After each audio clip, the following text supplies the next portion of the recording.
All right, thank you for staying with us. Yes, Nabila Mohammed is a research analyst with Chapel Hill Danhem. Good afternoon and thank you. We're live. Thank you for joining us on the program. Thank you. Thank you for having me.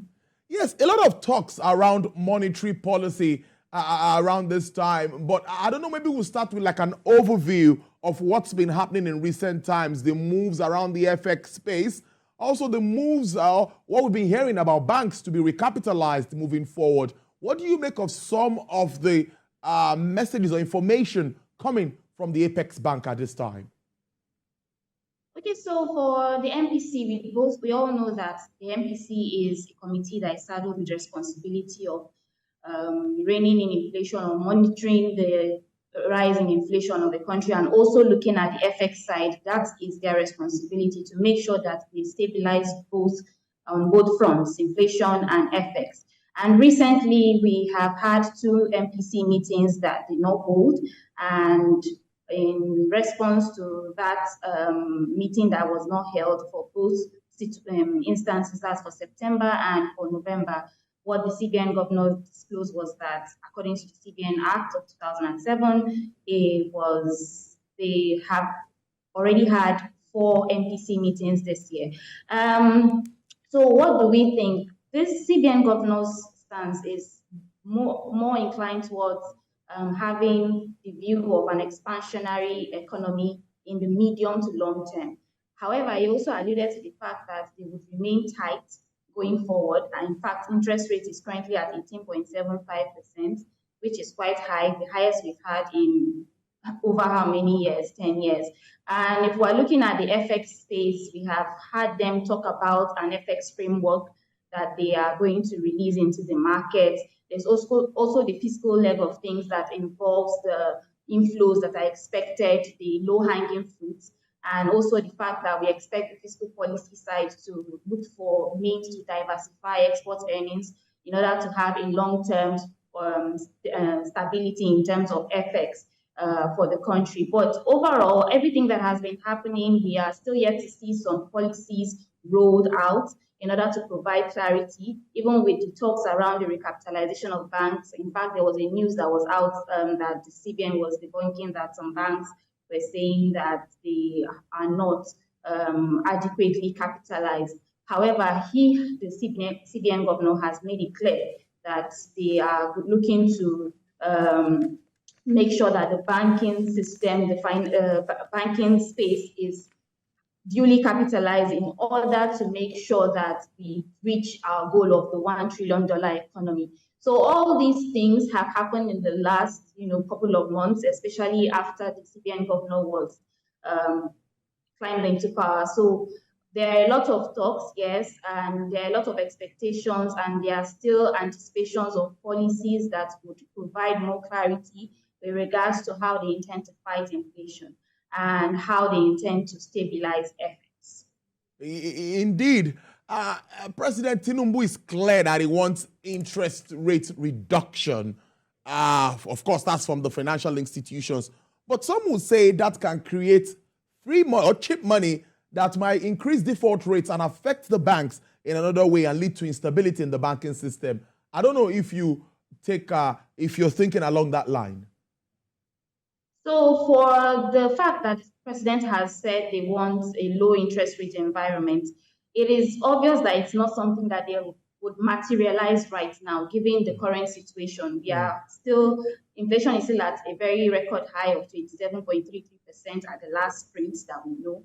And some of the issues around that are fueling this inflation, especially with the removal of fuel subsidy and the devaluation of the currency in the second quarter, all these things are not in favor of a low interest rate environment. So we are not expected to see that now, and this was even confirmed during the 58th annual CIBN dinner, where the CBN governor said that we'll still have a tight monetary policy regime in the first half of 2024. So I believe that statement by the president is more likely in the medium to long term, but not in the short term, where we still have rising inflation, where we still have a lot of instability in terms of FX that is also fueling the rise in inflation. And also the fact that there's we shouldn't close our eyes to the fact that there are issues with regards to infrastructure, ensuring there is stable power supply, ensuring that the insecurity is taken care of. I mean, food inflation, which accounts for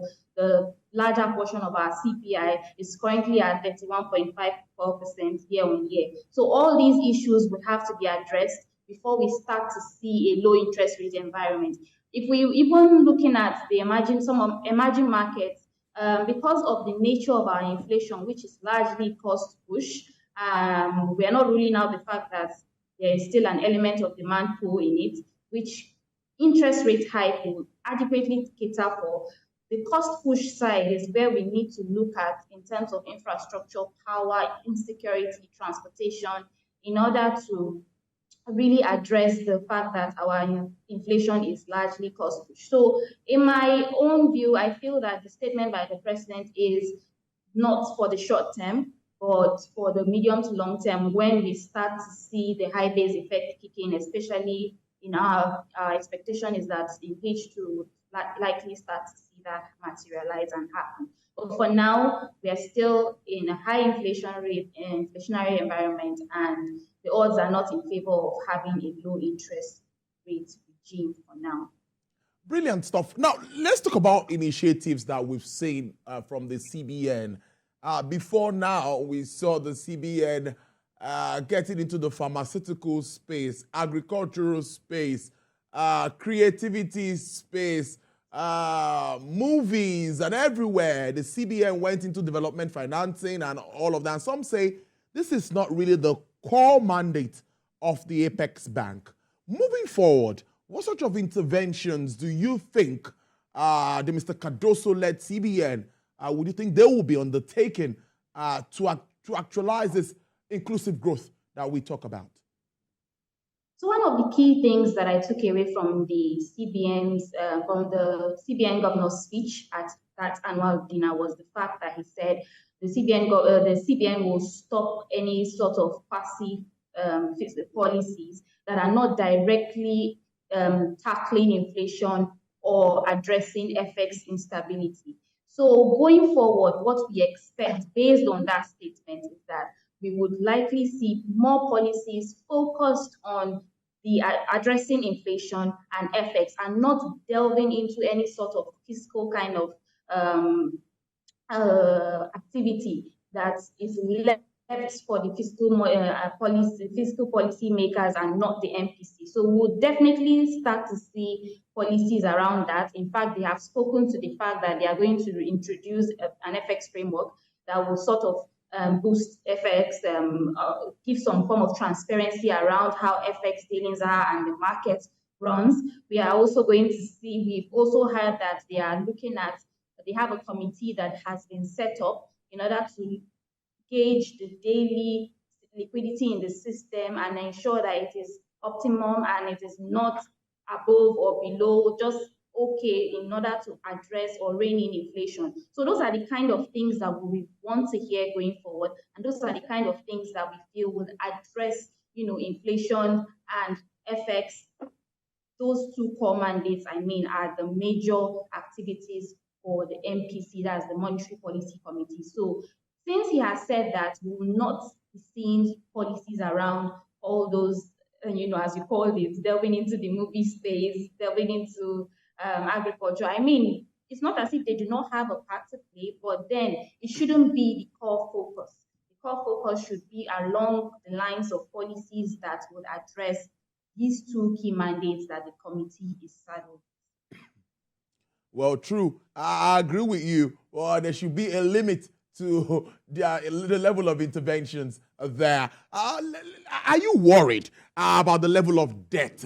Many would say that this would, of course, affect our currency and, internal and external debt. This would affect our currency and also investors' confidence. I don't know what you make of this, Nabila. So if you're referring to how it will affect investors' confidence, let me start by saying that at least Moody's upgraded our outlook from to positive, from stable to positive, on the back of some of the policies that we have seen that was rolled out since the start of this new administration. And yes, we still expect some more clarity because investors, especially the foreign investors, are more concerned about FX. So if FX regime in the country is not adequately addressed, there is transparency around it, there are key policies and guidelines in order to ensure that everything around that space is totally addressed. We would continue to see them being worried about that. But for the fact that we have seen some sort of improvement, some sort of recognition for the policies so far, I feel like it's a step in the right direction. And should this be maintained and sustained in terms of making sure whatever policy statements are actually executed, actually implemented, it will provide some respite and also boost investors' confidence that, okay, these people mean business because they are saying exactly what they are doing, exactly what they are saying. So all these things have to materialize first. We don't expect a magic sort of magic to happen and everything just falls into place. FX is stabilized, everything in terms of inflation starts to drop.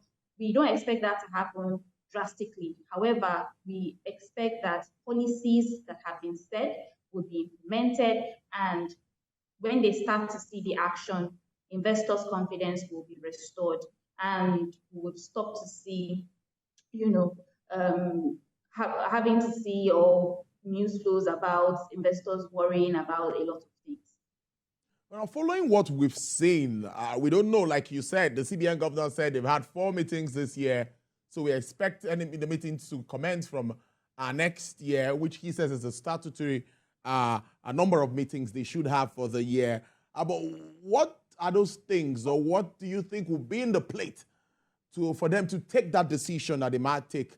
Some say there might still be a hike because inflation is also going higher. Well, it's a projection. Some say there could be a retention. I see the smile there, but I don't know what you think might happen. I'm talking about what we see on ground. So what do you think will be in the plate for them to really look at to make these decisions moving forward? So judging by his stance to maintain a tight monetary policy in H124, we're not ruling out the possibility of a rate hike.